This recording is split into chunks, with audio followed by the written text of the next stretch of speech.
going to be doing the leg press. So we'll start off, we'll have our client lay down on the machine. Make sure you adjust the machine if necessary. We're going to have contact at the hands, the head, shoulders, low back, and hips at all times. Thighs will be parallel with the board, and his legs will be parallel with the ground. His feet are going to be hip width apart, and his toes are going to be pointed slightly outward so that we get glute movement. When we start the exercise, we need to remember that we're going to exhale on the concentric contraction. So when he extends the knees, we'll be exhaling. Remember not to lock the knees when you get it to the top. Then you slowly flex the knees, bring you back to the starting position. So let's do a few more of these just to be sure that we have everything down. If you see your client, when he's coming down, if he raises his hips too much, that means he has a weak glute complex. And he's probably lifting too much weight. Okay, so the muscle groups we're going to be using for the leg press, we have three main muscle groups. First muscle group is going to be your quadriceps. The quadriceps is composed of vastus medialis, vastus intermedius, and vastus lateralis. Those are responsible for knee extension. We also have rectus femoris that crosses two joints, crosses at the hip and at the knee, so that's going to be responsible for knee extension and for hip flexion. Next muscle group we're going to be dealing with is the hamstrings.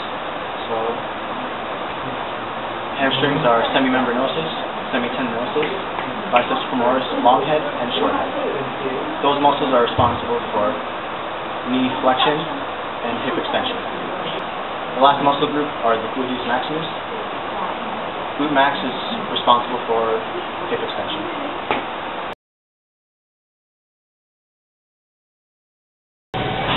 Today, one of the exercises we're going to be demonstrating is the lat pull down. To start, you're going to have your athlete face the machine, sit down in front of the machine with their feet planted on the ground, and you're going to adjust the side pads so that they're firmly secured to the seat.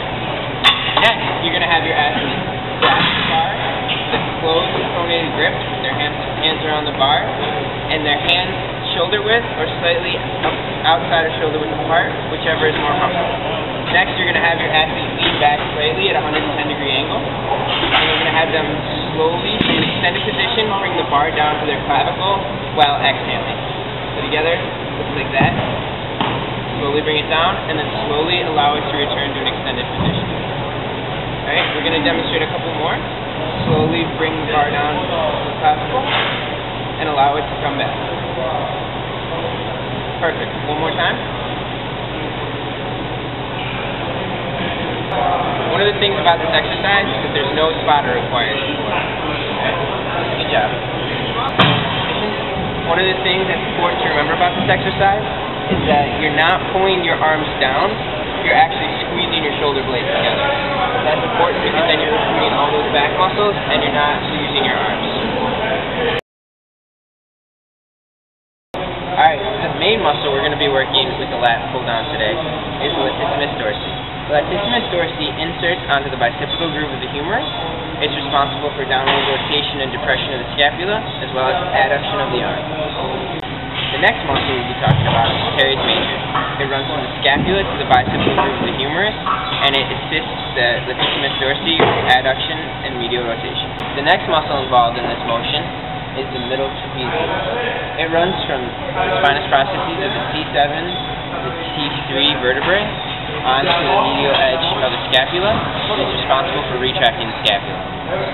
So the next muscle we have are the rhomboids. They also connect onto the medial border of the scapula, and they are responsible for retracting the scapula. And the last muscle we have is the posterior deltoid, which runs from the scapula to the humerus, and is responsible for extension of the shoulder.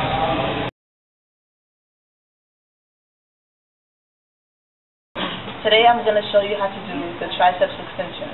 So I'm going to have my client step up onto the machine and put her wrists and arms in the prone position and pull down to the starting position where her elbows are in line with her chest. And to do this exercise, we're going to have her completely extend her arms all the way down while exhaling. And we're going to have her do that a couple of times.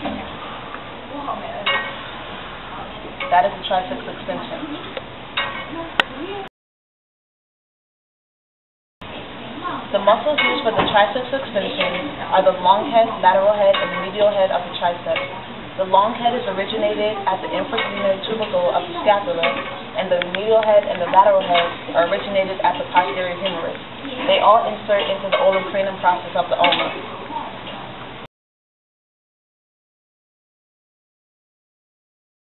The exercise we'll be doing today is the calf raise. During this exercise, there is nothing lifted over the head, so there is no spotter required. To begin the exercise, instruct the client to step on a raised platform. The legs should be hip-width apart, and the feet should be parallel to one another. The torso should be erect, and with the hands placed flat on the wall. To begin the exercise, instruct the client to stand on the edge of the platform on the balls of their feet, and have the client slowly lower the ankles so that the legs are in a comfortable but stretched position. This is the starting position. It's important to note that throughout this exercise, the knees will be in full extension but never lax. To begin the exercise, instruct the client to push up on the balls of their feet or plantar flex the ankles without inverting the ankles, and make sure that the torso is still erect. During this motion, the client should be exhaling. And to bring the client back down, have them slowly lower the ankles back to the starting position. We're going to have the client do a few more of these. Good. Be sure to exhale and rise up. Push down. Good job. There are two muscles required for this exercise, the gastrocnemius and the soleus. The gastrocnemius originates on the femur, above the knee, on the medial and lateral condyle, and the soleus originates below the knee, on the fibula and the tibia. They both insert onto the Achilles tendon, which then inserts onto the heel. They both provide plantar flexion of the leg.